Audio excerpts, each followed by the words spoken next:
Okay, class 8. In the last video, we have discussed exercise 4 and we had completed. So exercise 4 we had completed. Now we are going to start exercise 5. Exercise 5 is data handling. So data handling के लिए आपको क्या चाहिए? Graph. तो आप इसमें क्या use करोगे? ग्राफ यूज करोगे.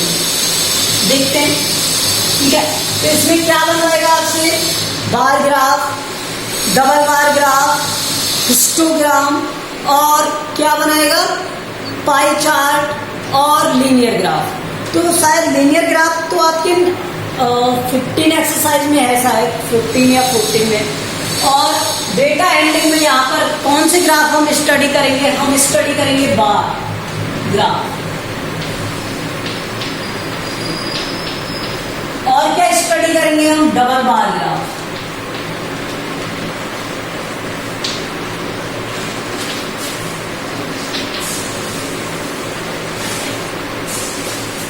और क्या स्टडी करेंगे हम इसमें? Pie chart.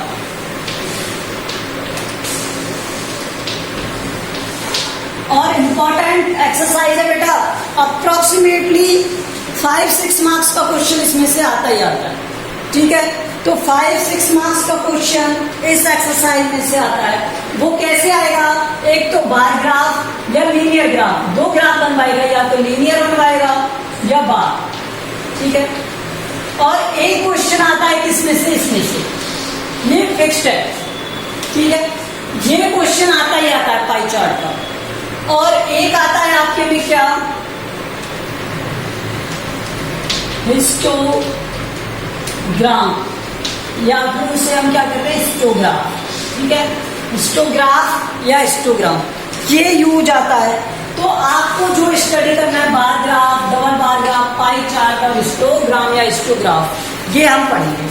तो अब पहले देखो, bar graph, double bar graph कैसे ड्रॉ करते हैं किसी ग्राफ पेपर पर.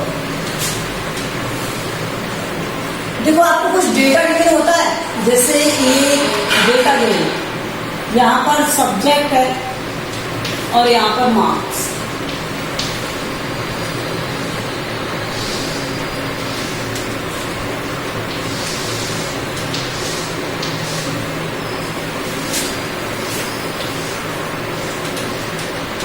ये हिंदी, ये इंग्लिश, ये मैथ, ये एसएसटी और ये साइंस.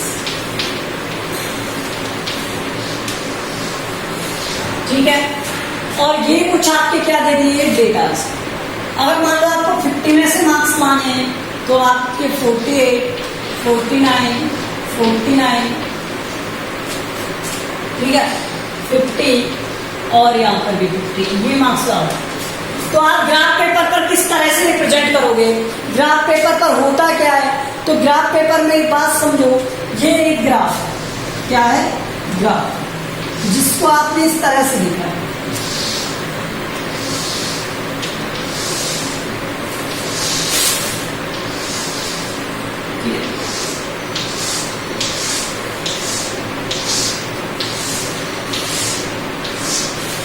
तो देखो, इन दोनों के बीच में जो इस तरह से लाइनें बनी होती है, वो होती है 10 लाइनें. कितनी लाइनें होती है? 10 लाइनें होती है. और इस तरह से जो लाइनें बनी होती है, वो भी कितनी होती है? 10. तो इस तरह से ये 10 बॉक्सेस में डिवाइडेड होता है. कितने में? 10 बॉक्सेस में. और हर एक बॉक्स कितने mm का होता है? 1 mm का. मीन्स इस कंप्लीट की डिस्टेंस कितनी होती है? 1 सेंटीमीटर. कितनी होती है? 1 सेंटीमीटर. और एक स्मॉल बॉक्स कितने का बना होता है? 1 mm का. कितने का होता है? 1 mm का. ओके, ये जो एक्सिस है, जो इस तरह की लाइनें हैं, वो एक्स एक्सिस पर होती है. किस पर होती है? एक्स एक्सिस पर. इन लाइनों को हम क्या कहते हैं? Horizontal line. क्या कहते हैं? Horizontal line. और यहाँ पर जो डेटा होता है, वो क्या होता है? स्टैटिक डेटा होता है. क्या होता है? Static data. मतलब वो वेरिएबल नहीं होता, वो फिक्स टाइप का डेटा होता है. जैसे सब्जेक्ट आ गया, यहाँ पर क्या आता है? सब्जेक्ट. ईयर, ईयर में ईयर नेम आते हैं. ठीक है, ईयर आ गया. मंथ, डे, क्या आता है? डे, और क्या आता है, डे आता है। कोई भी क्लास नेम, ग्रेड नेम, किसी का नेम आ सकता है यहाँ पर, ठीक है। कोई टाइम पीरियड आ सकता है, तो इस तरह से इन्हें डिनोट किया जाता है। और यहाँ पर कौन सा डेटा होता है, वेरिएबल होता है। जो यहाँ डेटा होता है वो किस टाइप का होता है, वेरिएबल टाइप का।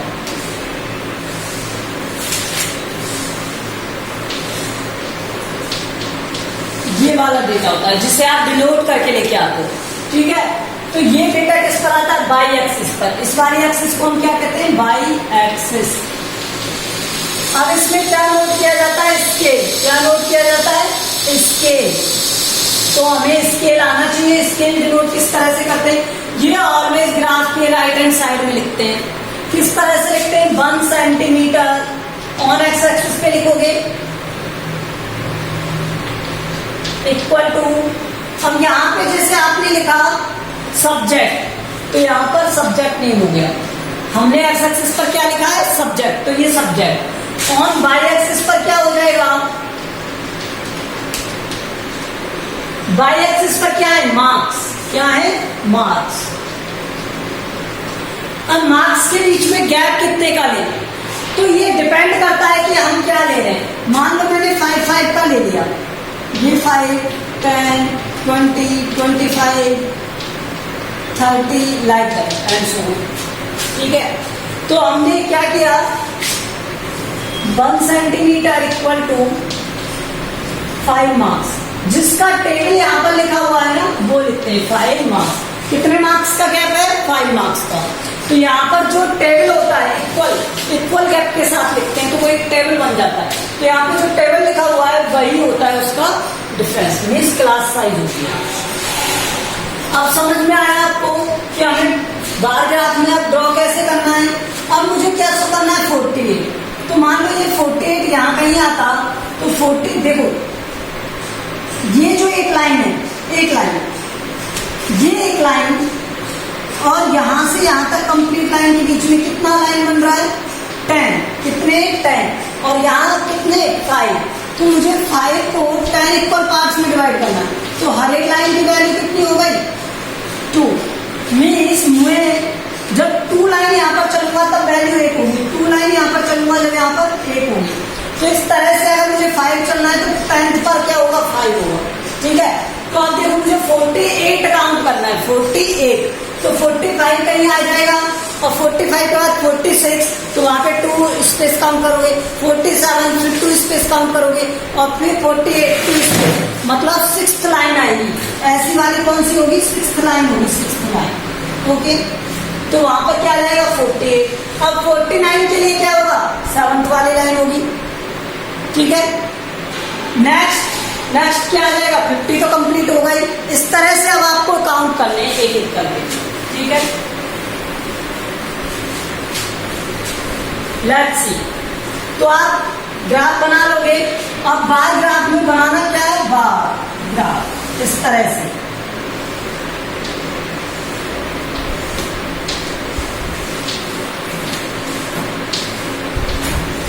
ये होते हैं बार ग्राफ। क्या होते हैं, बार ग्राफ। अब ये डबल बार ग्राफ क्या होते हैं, मान लो यहां पर ये फर्स्ट टर्म के मार्क्स हैं, और यहां पर एक और दे दिया जाए मार्क्स सेकंड टर्म के। तो मुझे 2 ग्राफ बनाने पड़ेंगे या नहीं पड़ेंगे, 2 ग्राफ बनाने पड़ेंगे इस तरह से, ठीक है।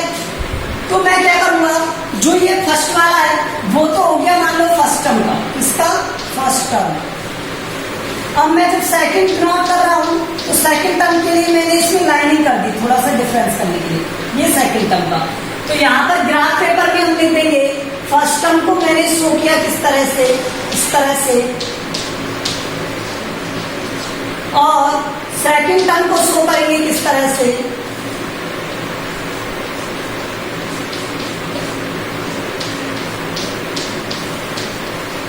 इस तरह से।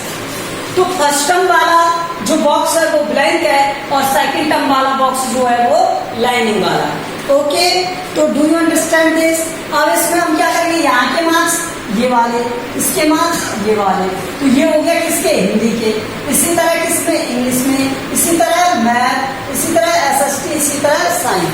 अब एक बात सुनो, यहाँ पर हर एक के लिए 1 सेंटीमीटर का यूज कर रहे हो ना, तो 1 सेंटीमीटर यूज करोगे, ठीक है। लेकिन यहाँ पर अगर आप 2 सेंटीमीटर का यूज करोगे, मतलब ये बात आप 2 सेंटीमीटर के बीच में बन रहा है, तो यहाँ पर 2 सेंटीमीटर इक्वल टू सब्जेक्ट लिखोगे, ये हमें लिखना है, ठीक है। अब कुछ टर्म है इनसे रिगार्डिंग, वो मैं आपको बता देता हूं, वो देखो।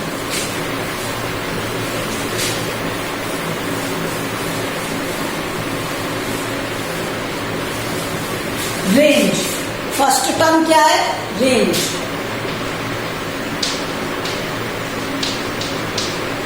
रेंज क्या होता है, जो हाईएस्ट डेटा है उसमें से लोएस्ट डेटा को अगर आप सब्ट्रैक्ट कर दोगे तो वो क्या होगा, रेंज होगी। वो क्या होगा, रेंज। हाईएस्ट में से लोएस्ट सब्ट्रैक्ट कर दोगे तो वो क्या होगी, रेंज।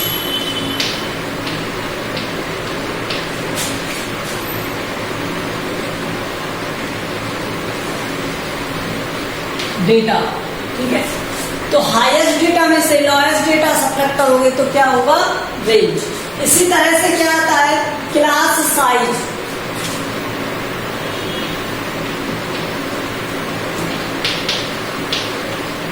इंटरवल कहते हैं इसे। तो ये क्या होता है, देखो कभी कभी क्या होता है, इस तरह से डेटा दे दिया जाता है आपको,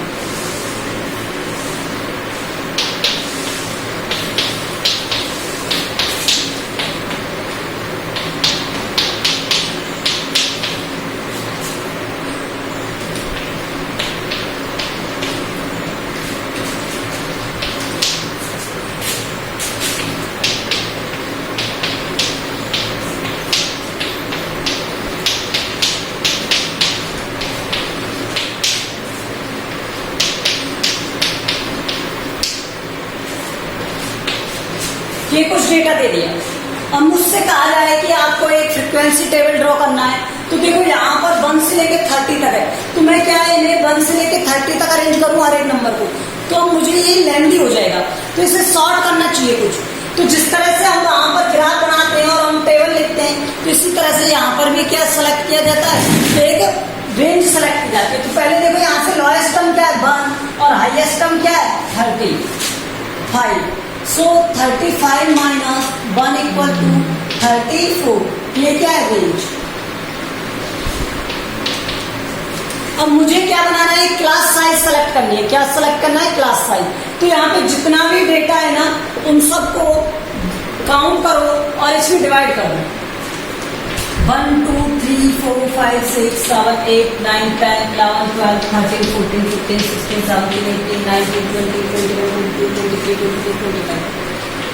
मीन्स अगर मैं मिनिमम रेंज की बात करूं तो कितनी हो जाएगी, 1 पॉइंट समथिंग, मीन्स 2 नंबर में ले सकता हूं, ठीक है। लेकिन 2 नंबर लेने से क्या फायदा, ये तो बहुत वो हो जाएगा। देखो 1 है और वो 35 है, तो मुझे अगेन 17 बनाना पड़ेगा। तो मैं कितने कितने का गैप लूँ इसके बीच में, तो वो गैप कहाँ से डिफाइन होता है, इनके नंबर से।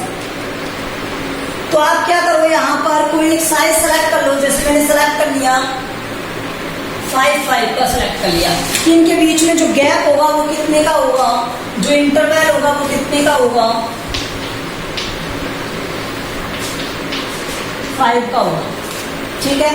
तो अब टेबल किस तरह से बनाते हो, इस तरह से। तो यहां आता है क्लास 0 से 5, 5 से 10, 10 से 15, 15 से 20, 20 से 25 लगता है। तो ये है क्लास। और यहां पर आता है डेटा, जो डेटा दिया हुआ है। बताओ 0 से 5। अब यहां ध्यान रखना, जो हाईएस्ट टर्म है उसे काउंट नहीं करते, जो लोअर लिमिट है उसे काउंट करते हैं। तो ये वाली होती है लोअर लिमिट और ये होती है हायर लिमिट। तो हायर लिमिट को काउंट नहीं करते हैं, लोअर लिमिट को काउंट करते हैं। तो यहाँ 0 से और 5 के बीच में कितने नंबर हैं, 1 2 3, यही है। तो यहाँ पर आ गया 3।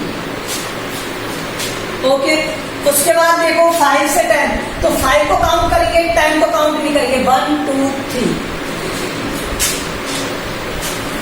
10 से 15, तो 1 2 3 4 5 5 आ गए। अब इसी तरह से नेक्स्ट क्या हो जाएगा?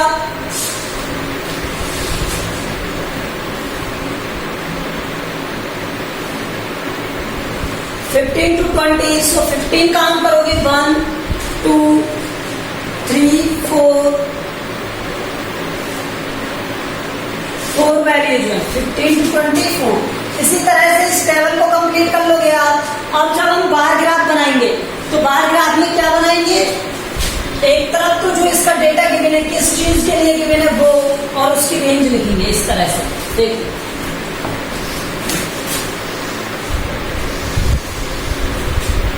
यहाँ पर आएगी रेंज। अब जो भी यहाँ पर गिवन है, मान लो यहाँ पर ये जो क्लास साइज है वो किसकी है? नंबर ऑफ स्टूडेंट्स की, या कुछ लाइक दैट, ठीक है, तो उसकी रेंज आ जाएगी। और यहाँ पर क्या आएंगे? ये डेटा, उसकी फ्रीक्वेंसी, तो यहाँ पर फ्रीक्वेंसी आएगी। अब इस तरह के ग्राफ को शो करने के लिए क्या यूज करते हैं? हिस्टोग्राम यूज करते हैं। क्या करते हैं? हिस्टोग्राम। क्योंकि यहाँ पर लोअर लिमिट को तो काउंट किया जाता है, लेकिन हायर लिमिट को काउंट नहीं किया जाता, इसलिए हिस्टोग्राम यूज करते हैं। अब 0 से 5 में कितने? 3, तो ये 0 था। जहाँ एक्स एक्सिस और वाई एक्सिस कॉन्ट्राडिक्ट करते हैं, वो क्या है? 0 5 10 15 20 25 30 35 40 45 50 लाइक दैट। एक्स एक्सिस है ये, और ये वाई एक्सिस। अब इसमें मैं 1 1 का गैप ले रहा हूँ। 1 2 3 4 5 6। अब देखो 0 से 5 में क्या था? 3, तो ये हिस्टोग्राम इस तरह से आएगा।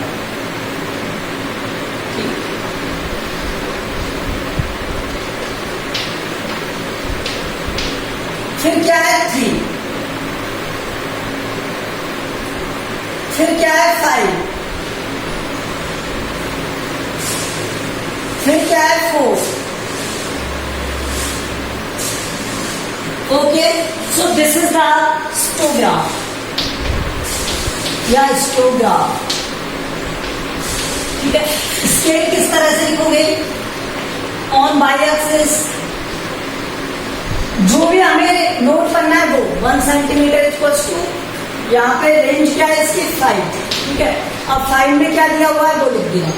इसी तरह on y axis, x axis, sorry ये एक्स एक्सिस के लिए था, और ये वाई एक्सिस। वाई एक्सिस पर क्या है?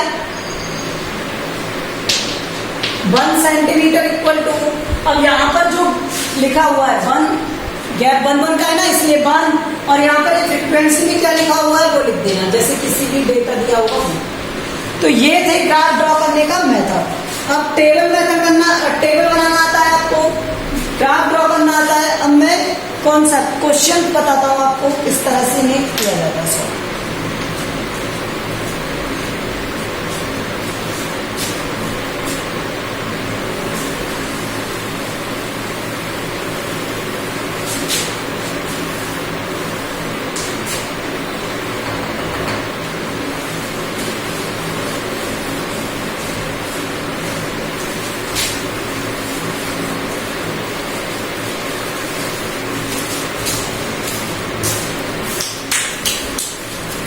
ओके, तो इसकी टेबल देखो, टेबल्स में क्या दिया हुआ है आपको क्वेश्चंस बताते हैं, वहां से समझ में आएगा।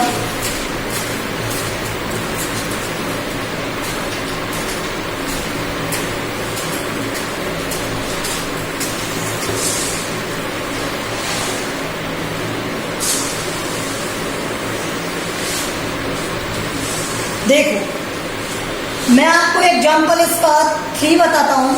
एग्जाम्पल 3 में दिया हुआ है क्या? Consider the following marks out of 60। 60 में से कुछ मार्क्स दे रखे हैं। Obtained in mathematics bye 60 student of class 8। ठीक है, prepare a frequency data table. आपको एक फ्रिक्वेंसी डिस्ट्रीब्यूशन टेबल बनाना है, तो हम टेबल बनाते हैं।